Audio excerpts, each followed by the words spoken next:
JRA, what is JRA? Juvenile rheumatoid arthritis is a form of chronic arthritis in children, and it's very important that somebody sees a rheumatologist to make the diagnosis, because joint pain in children is extremely common, and most often joint pain is not arthritis. So there's a distinction between what we call arthralgia, which is pain, and arthritis, which is fluid in a joint from inflammation in the joint. And if there really is inflammation, the next step is to determine how long it's there for, because there are many, many types of arthritis in children that go away.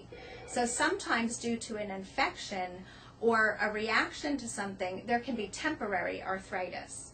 But if there really is fluid in a joint and it's continuous for at least 6 weeks, then the diagnosis of juvenile rheumatoid or juvenile idiopathic arthritis would be made.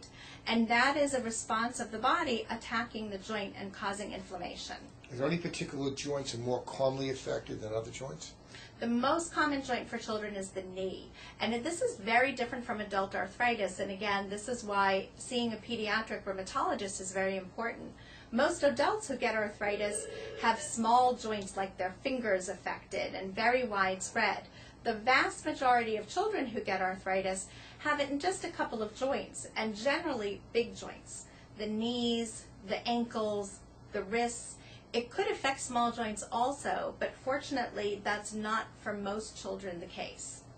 And your goal is to keep the kid have the most motion, the least amount of pain, the least amount of complications with the drugs that are least toxic initially. Is that correct? Absolutely. It's extremely important that the arthritis is treated quickly, because children are growing and we want their cartilage and their bones and all of their joint structure to be healthy.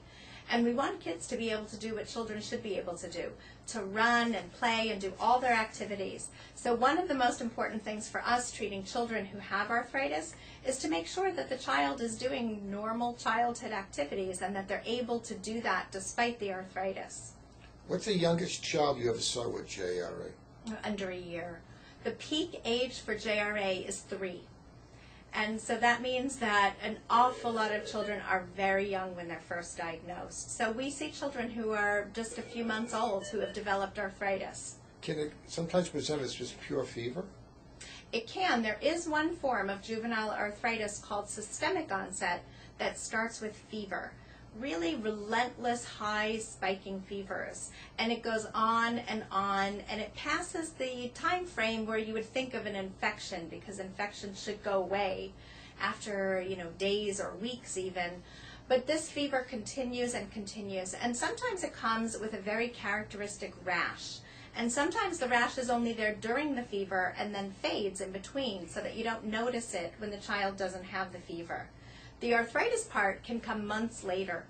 It's fortunate if it's there in the beginning, because it does make the diagnosis easier, but sometimes it can be months before a joint even becomes swollen.